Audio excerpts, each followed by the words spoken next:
Bismillahirrahmanirrahim. Assalamualaikum warahmatullahi wabarakatuh dan selamat malam. Perkenalkan nama saya Rasyad Bima Satya. Saya dari kelompok 7 dengan NIM H0712211024 ingin menjelaskan mengenai bisnis kami ini, Nala Working Space. Sebelumnya kami sudah membuat video kelompok yang membahas mengenai ini juga, tetapi dalam video kali ini saya akan menjelaskan secara pribadi bagaimana bisnis ini berjalan nantinya. Oke, next. Nah, sebelum kita masuk ke inti pembahasannya, kita bahas dulu mengenai latar belakangnya. Apa sih yang melatar belakangi bisnis ini?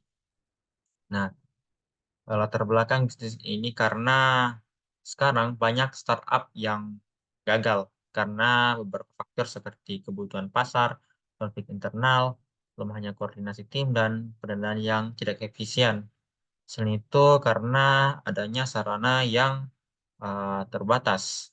Nah, salah satunya prasarana ruang untuk aktivitas yang relatif mahal dan infrastruktur yang sudah ada sekarang ini belum memadai, khususnya fungsi yang sesuai dengan kebutuhan aktivitas seperti mengerjakan tugas ataupun hal-hal lain lah.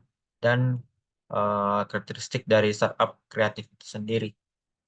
Selain itu, bisnis ini dilatar belakangi oleh kebutuhan ruang kerja yang kreatif. Nah, untuk itu diperlukan sebuah ruang yang dapat mewadahi dan mengembangkan kreativitas para pelaku startup kreatif yang nyaman, memenuhi kebutuhan, dan mendukung suasana kolaboratif.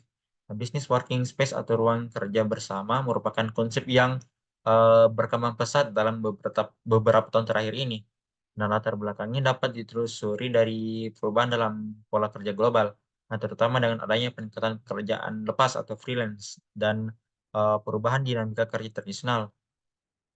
Nah, dalam beberapa kasus itu kemajuan teknologi memungkinkan pekerja untuk bekerja dari mana saja, mengubah cara orang bekerja gitu. Oke, kita lanjut ke bagian ini. Nah, bagaimana Nalau Working Space atau NWS sebagai solusi dari latar belakang tadi? Nah, untuk menyelesaikan masalah tersebut, diperlukan sebuah ruang yang dapat mewadahi dan mengembangkan kreativitas eh, para eh, pendukung startup kreatif yang nyaman, memenuhi kebutuhan, dan mendukung suasana kolaboratif. Nala Working Space tumbuh sebagai solusi untuk memenuhi kebutuhan pekerja modern yang menginginkan fleksibilitas, kolaborasi, dan lingkungan kerja yang mendukung produktivitas. Model bisnis ini tidak hanya memungkinkan individu atau tim untuk bekerja lebih efektif, tetapi juga menciptakan komunikasi kerja yang dinamis dan saling mendukung. Tujuan kami yakni untuk memberikan lingkungan kerja yang nyaman dan produktif, memastikan bahwa para pelanggan dapat bekerja dengan efisien dan fokus tanpa terganggu oleh kendala infrastruktur atau lingkungan yang tidak mendukung tadi. Selanjutnya kita ke bagian desain dari bisnis ini. Nah, seperti yang sudah saya jelaskan sebelumnya kelompok, di video kelompok itu saya jelaskan secara umum saja mengenai apa-apa saja sih di dalam ba- desain atau dena dari aplikasi eh, bangunan ini. Nah, bangunan ini terdapat dua lantai. Lantai satu itu seperti yang sudah saya jelaskan pada video kelompok, itu berfokus pada proses pelayanan. Nah, di sini pelanggan melakukan transaksi pada bagian kasir yang terletak pada bar. Nah, dapat kita lihat pada gambar di lantai satu. Pada saat pengunjung membuka pintu, maka pandangan pertama pelanggan itu langsung tertuju langsung memesan makanan atau minuman ketika saat pertama kali masuk pada tempat ini. Selain itu, di sisi kiri pintu, terdapat meja sudut yang disertai dengan kursi bundar di sebelah pojok kiri. Nah, kita beralih ke bagian tengah, tepatnya di depan bar dan area dapur. Terdapat masing-masing sofa, meja, dan kursi. Nah, di sini pelanggan dapat mengerjakan berbagai tugasnya dengan santai dan nyaman karena terdapat sofa yang empuk untuk diduduki. Nah, di sebelah kanannya terdapat karpet dan bantal duduk beanbag. Nah, ketika pengunjung ada waktu luang sesudah mengerjakan tugasnya, pengunjung dapat bersantai dan berbaring. Terlebih lagi, tepat di samping tempat itu terdapat rak buku di dalamnya. Ada berbagai macam buku seperti buku sejarah, pengetahuan, dan lain-lain. Jadi, pengunjung dapat beristirahat sambil berbaring membaca buku yang telah disediakan. Selain itu, jika pengunjung mau buang air kecil, buang air besar, terdapat toilet yang letaknya tepat di samping kanan dapur. Dan toiletnya itu tentu saja dibedakan sesuai gender. Nah, pada pojok kanan bawah terdapat tangga yang akan menuju ke lantai 2. Nah, di lantai 2 terdapat berbagai macam ruangan yang nantinya pelanggan dapat melakukan meeting atau pertemuan rapat, misalnya, dan kegiatan-kegiatan lain seperti mengerjakan tugas kelompok, proyek, dan lain-lain. Selain itu, terdapat ruangan pribadi khususnya bagi pelanggan yang memiliki preferensi untuk bekerja dalam kesunyian. Hal ini membuat pelanggan mengerjakan tugasnya tanpa diganggu oleh semacam distraksi dan meningkatkan produktivitas dalam bekerja. Tidak lupa juga di setiap ruangan ini terdapat AC agar pengunjung merasa nyaman. Nah, selain itu, di sebelah kiri dapat kita lihat terdapat meja besar dan dikelilingi oleh banyak kursi, yang artinya ruangan ini merupakan ruangan meeting dan ruangan tersebut dilengkapi dengan proyektor dan juga monitor agar pertemuan-pertemuan yang dilakukan dapat berjalan dengan efisien. Selanjutnya, how can make your business in the right orbit? Bagaimana membuat bisnis kita itu berada di orbit yang bagus, gitu. Nah, ini merupakan salah satu nilai unggulan pada bisnis kami. Yang pertama itu fleksibilitas ruang kerja. Nah, fleksibilitas ruang kerja tentunya menawarkan beragam pilihan ruang kerja dan fasilitas yang dapat disesuaikan sesuai dengan kebutuhan dan preferensi pelanggan. Nah, seperti yang sudah jelaskan tadi, terdapat ruang kayak seperti preferensi untuk eh, ketika pengunjung mau mengerjakan tugas secara individu tanpa diganggu oleh semacam distraksi. Nah, di situ eh, pengunjung bisa eh, mengerjakan sesuai preferensi kebutuhan individunya. Selanjutnya yaitu ya infrastruktur yang modern. Nah, infrastruktur modern menjadikan fasilitas canggih seperti koneksi internet cepat untuk mendukung aktivitas kerja yang efisien. Nah, suasana pekerja produktif dan nyaman ditekankan melalui desain interior yang menarik dan pengaturan ruang yang mendukung kolaborasi serta konsentrasi kerja. Selanjutnya yaitu ya suasana kerja produktif dan nyaman. Ya, seperti yang sudah saya jelaskan tadi, desain yang menarik dan pengaturan ruang yang mendukung kolaborasi serta konsentrasi kerja. Selanjutnya yaitu ya aksesibilitas yang baik. Nah, di samping itu juga bisnis kami ini terletak di jalan penghubung antara daerah Antang, yaitu daerah pemukiman yang banyak, dan Taman Ria, daerah terpelajar. Nah, di eh, lokasi kami ini merupakan lokasi yang strategis, yang merupakan titik temu antara lokasi pemukiman yang banyak dengan lokasi dengan eh, tempat pendidikan yang banyak di Taman Ria. Di Taman Ria itu banyak universitas semacam universitas negeri seperti Universitas Hasanuddin eh, dan lain-lain lah yang memudahkan akses bagi penduduk sekitar. Nah, ini adalah peta kondisi dari bisnis kami ini. Ya, seperti yang kita yang seperti saya jelaskan tadi, dia lokasinya itu terletak di Jalan Alternatif Perintis Kemerdekaan yang menghubungkan antara Antang dengan Jalan Perintis. Nah, yang ditandai merah itu merupakan lokasi dari bisnis kami ini. Nah, selanjutnya ini eh, di peta detailnya.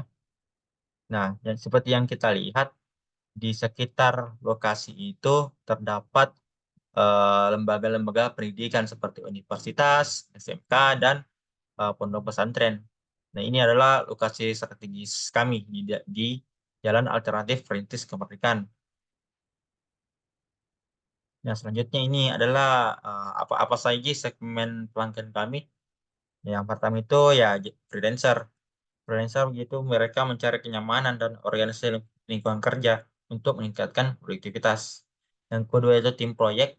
Mereka membutuhkan fleksibilitas untuk jangka waktu tertentu dan mencari solusi ekonomis untuk memberikan lingkungan kerja profesional kepada tim mereka. Selanjutnya itu mahasiswa. Nah, mereka memerlukan tempat yang cocok untuk belajar, melakukan penelitian, dan menyelesaikan proyek mereka di luar lingkungan rumah atau kampus, yang membuat mereka nyaman dan meningkatkan produktivitas mereka. Selanjutnya yaitu pekerja kreatif, yaitu mereka yang mencari lingkungan yang dapat memberikan inspirasi dan suasana kreatif untuk meningkatkan produktivitas, ya seperti yang saya jelaskan tadi dalam pekerjaan kreatif mereka. Yang selanjutnya itu pekerja remote. Dalam era ya peningkatan pekerjaan jarak jauh, mereka mencari tempat di luar rumah yang dapat digunakan sebagai kantor sementara untuk menciptakan atmosfer kerja yang produktif. Selanjutnya, we gonna make profit? Bagaimana cara kita untuk mendapatkan keuntungan dari bisnis ini? Yaitu yang pertama itu dari penjualan makanan dan minuman. Nah, ini merupakan sumber utama pendapatan. Bisnis ini menyajikan berbagai menu kopi, makanan ringan, yang utama, dan minuman lain kepada pelanggan. Pendapatan berasal dari harga yang dibebankan pada produk dan layanan yang dipesan oleh pelanggan. Nah, harga-harga ini disesuaikan dengan berbagai pilihan untuk memenuhi kebutuhan dan preferensi pelanggan. Yang kedua yaitu biaya reservasi tempat. Nah, working space cafe mengenakan biaya untuk memanfaatkan ruang kerja atau area tertentu. Nah, pelanggan yang ingin memesan ruang kerja atau area khusus untuk keperluan pribadi atau pertemuan dikenai biaya tertentu. Biaya ini bisa bervariasi tergantung pada durasi pemesanan dan jenis meja atau area yang dipilih oleh pelanggan.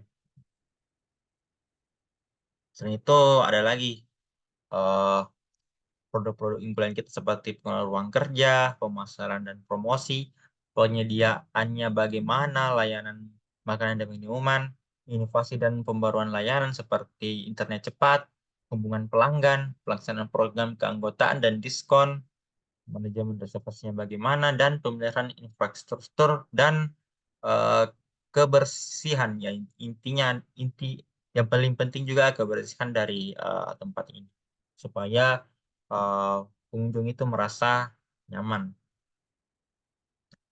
Selanjutnya ya layanannya terhadap pelanggan. Ya, seperti yang sudah dijelaskan tadi, yaitu keanggotaan dan diskon eh, supaya untuk menarik perhatian konsumer dan eh, untuk mendapatkan harga-harga terjangkau dari bisnis kami ini. Yang kedua itu keterlibatan melalui media sosial, itu interaksi aktif dengan pelanggan di media sosial. Dan terakhir itu lingkungan kolaboratif. Nah, mendukung kolaborasi antara para pengguna ruang kerja dan networking.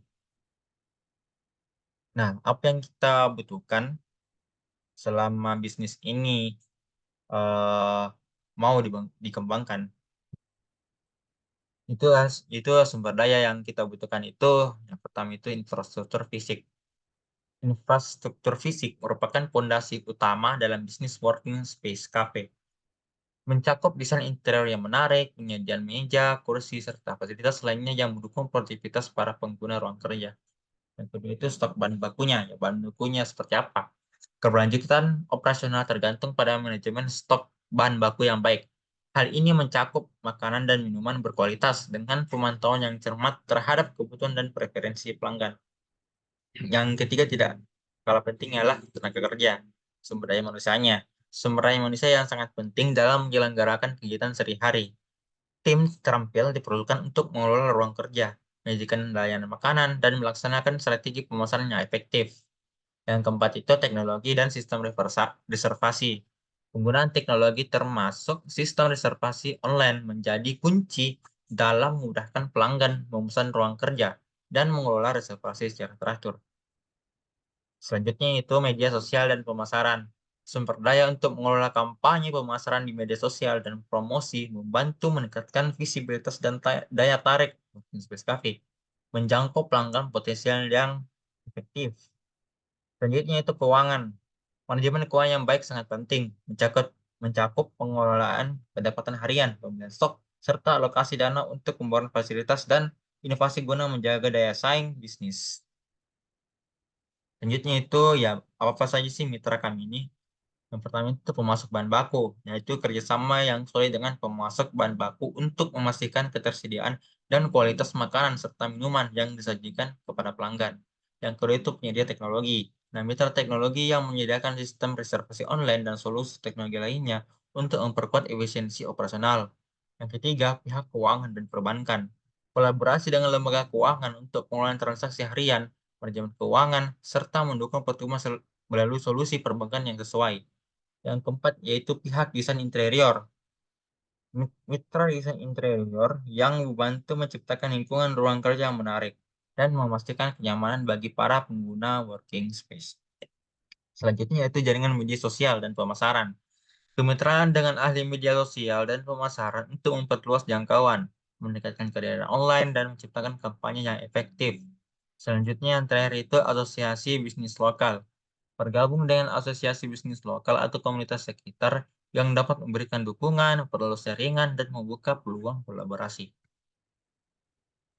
Nah, selanjutnya ini modal yang kita butuhkan untuk menjalankan bisnis ini. Yang pertama itu dari pembangunan gedung dan fasilitas peralatan. Biayanya itu 200 juta, sifatnya itu sebagai modal awal, sebagai untuk membangun gedung atau fasilitas peralatan tersebut. Yang kedua itu pembelian bahan bakunya, itu biayanya 10 juta, tertutupi dari sifatnya itu tertutupi pendapatan. Tiga, upah tenaga kerja, biayanya dia itu 25 juta, sifatnya itu tertutup pendapatannya, artinya eh, biayanya itu didapat dari pendapatan yang kita terima. Yang keempat itu pemasaran dan promosi. Eh, Biayanya 5 juta, keuangan dan biaya transaksi 3 juta, pemeliharaan teknologi dan sistem seperti pemeliharaan WiFi eh, agar akses internetnya cepat. Itu pemeliharaan itu 8 juta per bulan. Ketiga-tiganya itu sebagai modal awal. Yang ketujuh itu pemburuan fasilitas dan inovasi. Nah, ini biayanya diambil dari pendapatan yang kita terima. Biayanya itu 7 juta. Yang ke-8 itu biaya pelatihan karyawan. Sebagai modal awal 2 juta. Yang terakhir adalah biaya pajak dan perizinan. Itu 1.500.000 bagi modal awal. Jadi total modal awal yang dibutuhkan adalah 261.500.000. Jadi ini total modalnya ini tidak sedikitnya banyak ya. Di samping pembangunan gedung, eh, pemilihan teknologi, pemilihan bahan baku, itu harus disiapkan lebih dulu. Oke, sekian dari pemaparan saya mengenai tugas video pribadi saya. Bila ada kekurangan mohon dimaafkan. Wabillahi taufiq wal hidayah. Assalamualaikum warahmatullahi wabarakatuh. Dan terima kasih.